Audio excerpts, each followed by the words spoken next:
ওং ভগবতী ভাস্করায় নমঃ। দর্শক ভাই বোন বন্ধু এবং মায়েরা, আজকে আমি আরোগ্যবান, সুস্থবান, স্বাস্থ্যবান, তেজবান, রশ্মিবান, প্রকাশবান শরীর প্রাপ্ত করার জন্য এবং পরিবারের কল্যাণের জন্য এই যে আমরা ভগবান ভাস্কর, দীননাথ, দীনমণি, তার যে আমরা প্রত্যক্ষ দেবতা বলে প্রতিদিন দেখতে পাচ্ছি, তার উপাসনার জন্য বিশেষ একটা উপায় বলছি।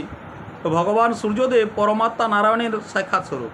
এই কারণে সূর্যদেবকে সূর্যনারায়ণ নামে অভিহিত করা হয়। সূর্যদেবই একমাত্র প্রত্যক্ষ দেবতা ও সচরাচর প্রাণীকুলের আরাধ্য স্বরূপ। এই কারণে ত্রিসন্ধ্যাকালে ভগবান সূর্যের রূপে নারায়ণের আরাধনা বিধি উল্লেখিত আছে।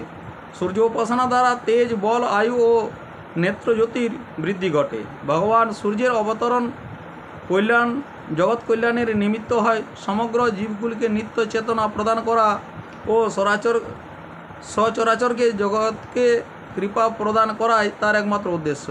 স্বীয় ভক্ত ও উপাসকগণকে তার প্রতি বিশেষ প্রীতি দৃষ্টি হয়। পঞ্চদেবতার উপাসনার তার বিশেষ বিস্তার আছে। ভগবান ভাস্কর সমস্ত আদি ব্যাধি দূর করে মানুষকে আরোগ্যবান করে তোলেন এবং সর্বাঙ্গীন কল্যাণ ও মঙ্গল প্রদানকারী। এই কারণে যজুর্বেদে তার উদ্দেশ্য প্রার্থনা করা হয়েছে, বিশ্বানি দেব সবিত দুরানি পরাশুভ যত ভদ্রং তন্ন আশুভ। যজুর্বেদের 30তম শ্লোকে এটা দেওয়া আছে। সহস্র সহস্র কিরণোজ্জ্বল দ্বাদশাত্মক ভগবান সূর্য আমাদের অসৎ হতে সত্যের প্রতি, তমসা হতে জ্ঞানের প্রকাশের প্রতি ও মৃত্যু হতে অমৃতের প্রতি দিগদর্শন করেন। তার কৃপা প্রাপ্ত হলে মানবের আয়ু শতায়ু নহে দীর্ঘায়ু হয়।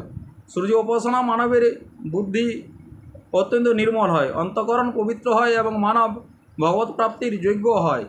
বুদ্ধি ইয়া শুদ্ধ বুদ্ধি বা জ্ঞানের অধিষ্ঠাত্রী দেব হলেন সূর্যদেব বা সবিত্রদেব। এই জন্য গায়ত্রী মন্ত্রে ভগবানের নিকট সুদবুদ্ধি প্রদান প্রার্থনা কৃত হয়েছে, ধিও ইয়ো ন প্রচোদয়াৎ। বৈদিক মন্ত্রসমূহের দ্রষ্টা সমস্ত ঋষি মহর্ষি সূর্য উপাসনা দ্বারায় অর্ঘ্যমেধা অথবা শুদ্ধ ভক্তি মিশ্রিত জ্ঞানযোগ ও আধ্যাত্ম বিদ্যায় পারদর্শী ছিলেন। ভগবান সূর্য অল্প সেবাতে তুষ্ট হয়ে ভক্তকে স্বীয় মহত্তম কৃপার অধিকারী করেন। তার কৃপা কত জনের উদ্ধার ছিলেন তা অগণন। উপনিষদ অর্থাৎ উপনিষদ মন্ত্রাদ্রষ্টা ও মন্ত্রস্রষ্টা ঋষিগণও ভগবান সূর্য দেবের কৃপাভাজন ছিলেন। উপনিষদগুলিতে বর্ণিত মধুবিদ্যা, ব্রহ্মবিদ্যা, দহরবিদ্যা, অপকৌশল বিদ্যা প্রভৃতিতে পরোক্ষ সূর্য উপাসনার কথায় বর্ণিত আছে। ভগবান সূর্যদেবকে গুরুদেব নামও বর্ণিত করা হয়। শ্রী হনুমান তার কাছেই পাঠ নিয়েছিলেন।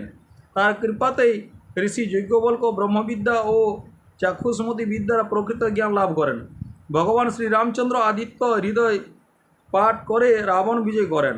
কুষ্ঠরোগক্রান্ত কবি ময়ূর সূর্য শতক রচনা করেন, রোগমুক্তি লাভ করেন। ভগবান কৃষ্ণের পুত্র স্বয়ম্ভ সূর্য উপাসনার চমৎকারী অত্যন্ত প্রসিদ্ধ। এই প্রকার শাস্ত্রের সূর্য উপাসনা বহু চমৎকারী বিবরণ আছে।